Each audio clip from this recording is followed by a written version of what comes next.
3 రోజులుగా చేస్తున్న రాద్ధాంతం దాని పరాకాష్ఠగా ఇంతకుముందే కొమ్మినేని శ్రీనివాసరావు గారి అరెస్టు, అక్రమ అరెస్టు, ఇవన్నీ చేస్తున్నది అధికార పార్టీ, రూలింగ్ పార్టీ. 6వ తేదీ ఉదయం చర్చలో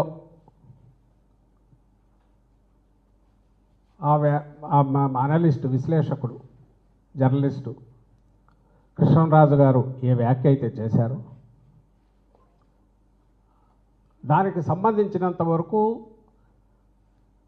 ఆ సమయంలో సబ్జెక్టు చాలా మీడియాల్లో వచ్చిన సంబంధించింది ఇష్యూ అయినా అందులో అమరావతి చుట్టుపక్కల ఆయన మెన్షన్ చేసినప్పుడు కొమ్మినేని గారు మళ్ళీ మేము చూస్తే వారించారు, వద్దులేండి అవన్నీ ఎందుకు అని అన్నారు. అలాగే మీరు ఏదైనా చెప్పినా అది దైవదూషణలాగా భావిస్తారు. అమరావతి చుట్టుపక్కలైనా ఆ పేరు అని ఎవరు ఏదన్నా దాన్ని చాలా ఇదిగా రియాక్ట్ అవుతారు, ఎందుకు జాగ్రత్తగా ఉండండి అని కూడా హితవు చెప్పినట్టున్నాడు. అదే ఆయన వారించాడు, ఆ వ్యాఖ్య అయిపోయింది, డిబేట్ అయిపోయింది. అది ఎవరు చూశారో తెలియదు. దాన్ని తర్వాత రిపీట్ చేయడం కానీ ఛానల్లో లేదా సాక్షి పత్రికలో దాని గురించి వేయడం కానీ లేదా దాన్ని ఉటంకిస్తూ ఏదో కృష్ణరాజు కానీ లేకపోతే కొమ్మినేని కానీ లేదా మరో నాయకుడు కానీ ఇంకో సంస్థ కానీ ఎవ్వరు ఎక్కడా మాట్లాడాల. ఎందుకంటే డిబేట్ అనేది నలుగురిని ఓ దగ్గర కూర్చోబెట్టి చర్చా వేదికలో మోడరేటర్గా ఛానల్ నుంచి ఓ జర్నలిస్టో ఒక యాంకరు ఎవరో కూర్చొని నడుపుతారు, ప్రెజెంటర్ ఉంటాడు, అందరికీ తెలిసిందే, రోజు చూస్తున్నది. ఇందులో ఏ అభిప్రాయాలు వ్యక్తమైనా అవి వ్యక్తిగతమైనవి. అయితే ఆ వ్యక్తిగతమైన అభిప్రాయాలు కొంచెం హద్దులు మీరినప్పుడు అవతల ఇంకెవరైనా వ్యక్తిత్వ హననానికో ఒక సెక్షన్ను బాధ పెడతాది అనుకున్నప్పుడు ఆ ప్రెజెంటర్ ఆపే ప్రయత్నం చేయాలి, చేస్తారు. ఆ పని కొమ్మినేని శ్రీనివాసరావు గారు ప్రయత్నం చేశారు. ఆ పాసింగ్ ఆ తర్వాత అతను వేరే సబ్జెక్టులు అయిపోయినట్టున్నాడు, అది రాలే. అతను ఏమైనా స్ట్రెస్ పెట్టి లేదు ఇట్లే అంటానని అతను అన్నట్లేదు, అది పాసింగ్ దీనిలాగా వెళ్ళిపోయినట్టుంది. తరువాత ఎప్పుడైతే 7వ తేదీ ఉదయం నుంచి ఓహో దీన్ని తీసుకొని మనం ఏదో చేయొచ్చని వాళ్ళు మొదలుపెట్టి దుష్ప్రచారం మొదలుపెట్టారు, ఆ మీడియా, సాక్షి మీడియా జగన్మోహన్ రెడ్డి గారికి చెందింది కాబట్టి, కుటుంబానికి చెందింది కాబట్టి వాళ్ళ మీద పర్సనల్ అటాక్ మొదలుపెట్టారు. ఇది అనవసరంగా వైల్డ్ దీనికి పోతోంది. ఉద్దేశం కాదు, ఛానల్ ఉద్దేశం కాదు, ఎడిటర్ ఉద్దేశం కాదు, ఈవెన్ డిబేట్ కండక్ట్ చేస్తున్న కొమ్మినేని గారి ఉద్దేశం కాదు. అండ్ ఈవెన్ అనలిస్ట్ కూడా ఆ సందర్భంలో అతను ఉచితం అనుకొని అన్నది కూడా తర్వాత ఎక్స్టెండ్ చేయలే. లైక్ వాళ్ళ ఛానళ్ళలో జరిగే డిస్కషన్లో స్ట్రెస్ పెట్టి అవును నేను అన్నది కరెక్ట్ అని ఒకవేళ వీళ్ళు వారించినట్టు నటించిన ఆ ప్రజెంటరు వాళ్ళు దుందుడుగ్గా మాట్లాడిన సందర్భాలు చాలా ఉన్నాయి స్ట్రెస్ పెట్టి. అలాంటిది కూడా ఇక్కడ జరగలే. ఏబిఎన్లోనో TV5లోనో చూస్తే ఆ ఛానల్స్లో వందల డిస్కషన్స్ అసలు మొదలు పెట్టడం దగ్గర నుంచి క్యారెక్టర్ అసాసినేషన్తో జగన్మోహన్ రెడ్డి గారి గురించి కానీ, వైఎస్ఆర్సీపీ నాయకుల గురించి కానీ, దుర్భాషలు అక్కడ డిబేట్లు పార్టిసిపేట్ చేసుకున్న వాళ్ళ గురించి కానీ, లేదా ఇంకొక నాయకుడు ఎన్నో జరిగినాయి. వాటన్నిటి నేను వాటి జోలు కూడా పోవట్లా. వాటిని ఎందుకు పట్టించుకోలేదంటే,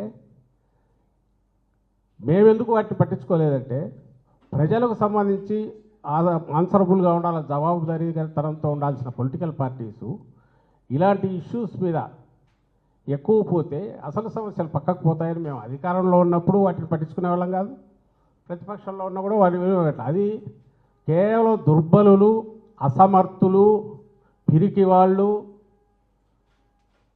సత్తా లేని వాళ్ళు మాత్రమే బూతులకు లేదా ఇలాంటి అసభ్యకరమైన వాటికి ఇష్యూస్ను డైవర్ట్ చేయడానికి, అసలు ఇష్యూస్ను అడ్రస్ చేయకుండా జడిసి పక్కకు పోవడానికి ఇచ్చేస్తారు తప్ప జగన్మోహన్ రెడ్డి గారు కానీ వైఎస్ఆర్సీపీ కానీ ఎప్పుడూ అలాంటి దుర్బలత్వంలో లేదు. స్ట్రెంగ్త్ నుంచి మాట్లాడతాం కాబట్టి చిల్లర విషయాలను వాటిని పెద్దవి చేసో లేదా ఎక్కడో పాసింగ్ దీనిలాగా వచ్చిన ఇలాంటి వ్యాఖ్యలను దానిలోనే భూతద్దంలో చూపో ఒక లేని ఇష్యూని క్రియేట్ చేసే ప్రయత్నం ఎప్పుడు మేము చేయలే. అది మాత్రమే చేయడం టీడీపీకి అలవాటు. అంటే లేని ఇష్యూని క్రియేట్ చేయడం లేదా ఎక్కడో దానంతటా అది పాసింగ్ దీనిలాగా ఎక్కడో దాన్ని పట్టుకొచ్చైనా సరే అది మెయిన్ ఇంటర్నేషనల్ ఇష్యూలో జాతీయ సమస్యను చేయడం, దాని మీద ఒక విష ప్రచారానికి దిగడం, అసలు ఇష్యూను పక్కకు తోయడం. ఇది టీడీపీకి చంద్రబాబు నాయుడు గారికి అలవాటు. అదే మళ్ళీ చేశారు. మళ్ళీ ఒకసారి వెనక్కి వస్తే 6వ తేదీ ఉదయం జరిగితే 7వ తేదీ 12 నుంచి వాళ్ళు దుష్ప్రచారం మొదలు పెడితే 7వ తేదీ 3కో 3:30కో లోకేష్ ఎవరు ఇప్పుడు చంద్రబాబు నాయుడు గారి కుమారుడు నెంబర్ 2నో మరి ఆయన 1.5 ఏదో ఎక్కడో నెక్స్ట్ వాళ్ళ ఫాదర్ దగ్గర రావడానికి కుర్రూ తొలుగుతున్న వ్యక్తిగా చెప్తుంటారు కదా, ఆయన ట్వీట్ పెట్టాక అనుమానం వచ్చింది మా వాళ్ళందరికీ. వీళ్ళేదో ఒక ఆర్గనైజ్డ్గా పోతున్నట్టున్నారు, దీని మీద ఎక్కువ చేస్తారనుకొని. సో నిజంగా ఎవరన్నా ఇదే యారేవండి. సాక్షి మీడియా అప్పుడే దానికి సంబంధించి స్టేట్మెంట్ ఇచ్చింది, ప్రకటన చేసింది. ఛానల్కి ఇది ఎలాంటి సంబంధం లేదు, ఇలాంటి వాటిని ఎంకరేజ్ చేయము, దానికి సంబంధించి ఖండిస్తున్నాము. అండ్ అది ఆయన వ్యక్తిగత అభిప్రాయం అయినప్పటికీ అది కరెక్ట్ కాదని అప్పుడు చెప్పాము. మా స్టాండ్ ఇప్పటికే సాక్షి మీడియా స్పష్టంగా స్క్రీన్ మీద బిగ్ బ్రేక్ కింద పెద్ద స్టేట్మెంట్ ఇచ్చింది. ఆ అనలిస్టు జర్నలిస్ట్ కృష్ణరాజు ఆయన స్టేట్మెంట్ ఇచ్చాడు. రాత్రి వాళ్ళ ప్రచారం పర్సనల్ లెవెల్ దాటి అసహ్యకరమైన రీతిలో జగన్మోహన్ రెడ్డి గారి గురించి, భారతీయమ్మ గురించి మొదలైన తర్వాత వైఎస్ఆర్సీపీ అఫీషియల్ స్టేట్మెంట్ కూడా ఇచ్చాం. ఇది పార్టీకి సంబంధం లేదు, సాక్షి మీడియా ఆల్రెడీ ఇది చేసింది, ప్లస్ అతను ఇచ్చాడు. పార్టీ ఇలాంటి వాటిని ఎంకరేజ్ చేయదు, దాన్ని పూర్తిగా ఖండిస్తున్నామని చెప్పాం. ఇలాంటి వాటికి స్కోప్ ఇవ్వకూడదని చెప్పాం. దయచేసి దీని ఇంతటితో వదిలేయండి అని కూడా చెప్పాం. ఇది 7వ తేదీ జరిగింది. 8వ తేదీ ఇంకా ఎక్కువైంది. 7వ తేదీ ఒక స్థాయిలో జరిగితే 8 వచ్చేసరికి రాష్ట్ర వ్యాప్తంగా అని చెప్పి కంప్లైంట్లు 7వ తేదీ నుంచి మొదలయ్యాయి. 8 వచ్చేసరికి ప్రదర్శనలని ఆర్గనైజ్ చేశారు. ఇంకా ఆ దుర్భాషలు కానీ, వీధుల్లో వీళ్ళు దిష్టి బొమ్మలను దగ్ధం చేయడం కానీ, సాక్షి ఆఫీసుల మీదకి వెళ్ళడం కానీ, ఇంకా దాని అరాచకానికి పరాకాష్ఠగా కనపడుతుంది.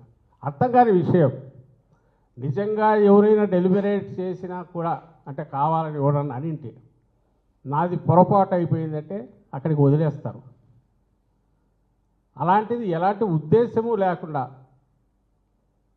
అనుకోకుండా జరిగిన దాని మీద అప్పుడే కూడా ఒక స్టేజ్ వరకు రియాక్ట్ అయ్యి నిన్న కొమ్మినేని చెప్పిన దాంట్లో నేను కూడా చూశాను. అతను ఏ ఎక్స్టెంట్కి పోయాడంటే, నేను 18 ఏళ్ళుగా నేను ఇవి కండక్ట్ చేస్తున్నాను, చాలా డిగ్నిఫైడ్గా నిబద్ధతతో చేస్తుంటారని అందరూ అంటారు. నేను ఎక్కడ ఎవరిని ఎంకరేజ్ చేయను, భాష పరంగా కానీ మీరే పాత్ర చూడండి. ఇక్కడ కూడా వారించబోయాను.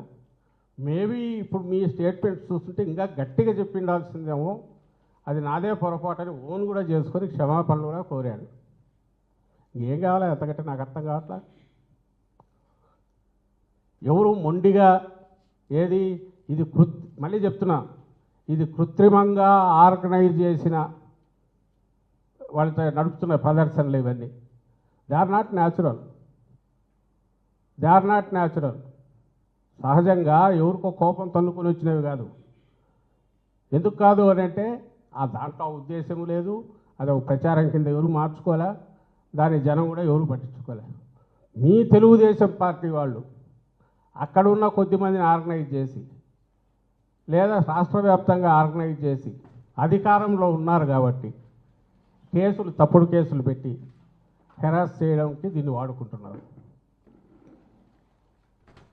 అంతా చేసి 3 రోజులుగా ఇది అయిన తర్వాత 7వ తేదీ అయ్యి నిన్నటికి వచ్చేసరికి చంద్రబాబు నాయుడు గారి స్టేట్మెంట్ ఆయన కూడా మళ్ళీ ఇది పెట్టాడు, ఏది ఆ వీడియో పెట్టి కృష్ణరాజు కామెంట్స్ పెట్టి, మళ్ళీ తర్వాత పవన్ కళ్యాణ్ గారి స్టేట్మెంట్, ఆ తర్వాత ఆయన ట్వీట్.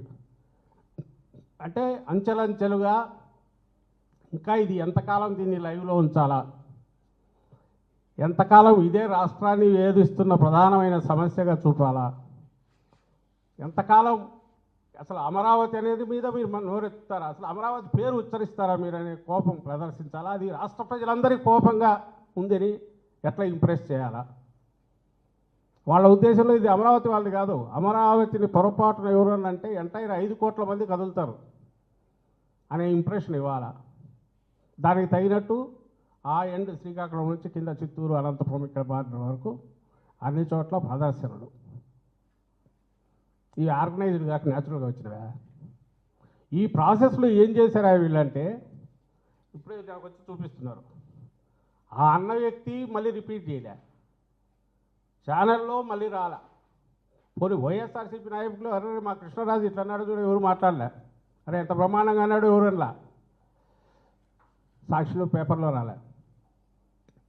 దాన్ని ఎవరు ప్రచారం చేసినారా అంటే వీళ్ళు ఈ మాట ఏదైతే అతను వేరే ఆ సందర్భంలో రాష్ట్రంలో సెక్స్ వర్కర్ల గురించి అంటూ అమరావతి చుట్టుపక్కలని ప్రస్తావించిన దాన్ని ఏకంగా వీళ్ళు వేసిన రాజధాని అంటావా అని చెప్పి, ఇది టీడీపీ వాళ్ళ అఫీషియల్ దాంట్లో నాకు ఇప్పుడు చూపించారు, మొన్నటి నుంచి పెట్టుకుంటూ పోతున్నారు. ఆ టైం చూస్తే ఒక 1 డే 2 డేస్ బిఫోర్ నుంచి 45 మినిట్స్ ముందు వరకు కూడా ఉన్నాయి, వాళ్ళ దాంట్లో పెట్టి కొడుతున్నారు.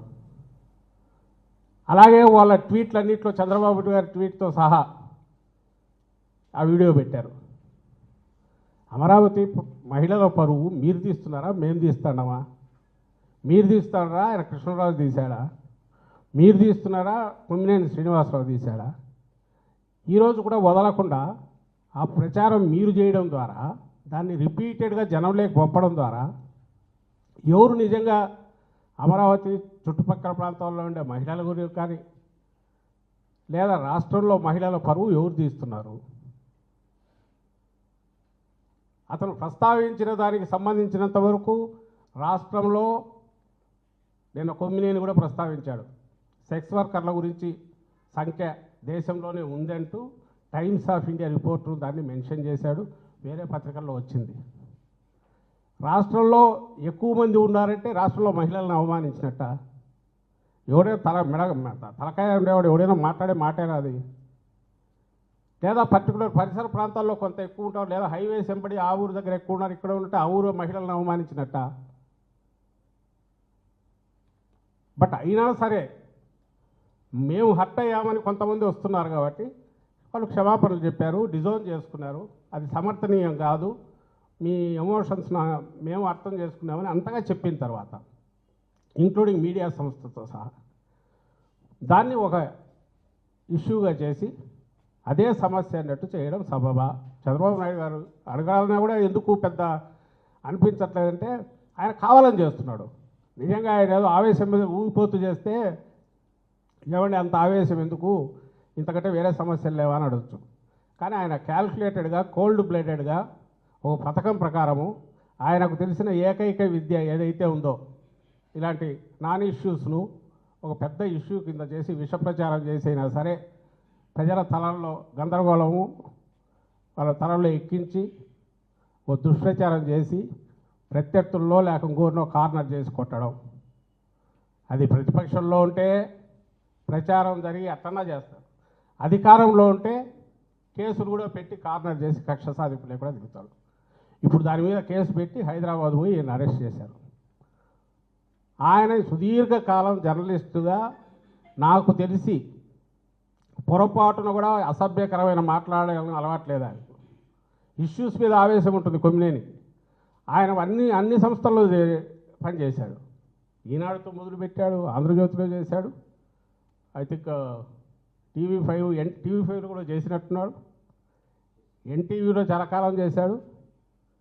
ఎన్టీవీ అంటే గుర్తొస్తుంది, అక్కడ నిష్పక్షపాతంగా డిబేట్ కండక్ట్ చేసి కరుగ్గా ఉంటాడు, కఠినంగా ఉంటాడు, అంటే ఎక్కడ స్పేర్ చేయడు, మొహమాటానికి పోడు, మొహం మీద కుండబద్దలు కొట్టాడు చెప్తారు, అది లీడర్తో చెప్తాడు, జనంతో చెప్తాడు, డిబేట్లో ఉండే వాళ్ళతో చెప్తాడు, మా అందరితో మాట్లాడేటప్పుడు చెప్తాడు, తను అనుకున్న అభిప్రాయాన్ని కుండబద్దలు కొట్టేట్టు చెప్తాడు, నిక్కచ్చిగా ఉంటాడు. అది నచ్చల అప్పుడు ముఖ్యమంత్రి వాళ్ళ చంద్రబాబు నాయుడుకు 14-19 మధ్య అనుకుంటా. నచ్చక అప్పటికి సుదీర్ఘ ఎక్స్పీరియన్స్ ఉంటే అతన్ని తీసేంతవరకు పట్టుబట్టి తీయలేదని చెప్పి ఆ ఎన్టీవీ ప్రసారాలు కూడా కొద్ది కాలం నిలిపేసి బలవంతంగా తీయించిన వ్యక్తి ఈయన చంద్రబాబు నాయుడు గారు. తర్వాత ఆయన సాక్షికి వచ్చాడు. సాక్షిలో కూడా తాను అనుకున్న పద్ధతిలోనే చేస్తాడు తప్ప జగన్మోహన్ రెడ్డి గారు కూడా భారతమ్మ దాన్ని అలౌ చేశారు. ఎందుకంటే ఓ ప్లాట్ఫామ్ ఉండాలి, న్యూట్రల్గా ఉండాలి, ఒపీనియన్స్ డిఫరెంట్ ఇవి రావాలని ఆయన ఇండిపెండెంట్గానే హ్యాండిల్ చేసుకుంటూ వచ్చాడు. ఎంతవరకు దేని మీద పోవాలి, వీళ్ళ మాదిరి ఉన్నారు కదా, తయారయ్యారు ఒక గ్యాంగ్, వాళ్ళ పేర్లు కూడా అనవసరం. ఆ అవతల ఉన్న ప్రచార ఛానల్, నేను ప్రసార ఛానల్ అన్నాను, వాటి ప్రాపగండా మెషిన్స్ అవి. అందులో డిబేట్ల పేరు మీద కండక్ట్ చేసేవాళ్ళు వాళ్ళ మాదిరి పొరపాటును కూడా ఒపీనియనేటెడ్ అయినట్టు ఒక స్టాండ్ తీసుకొని ఎక్స్ట్రీమ్ పుష్ చేయడము, అసభ్యంగా మాట్లాడడం అనేది ఎప్పుడూ తన దీంట్లోంచి లేదు.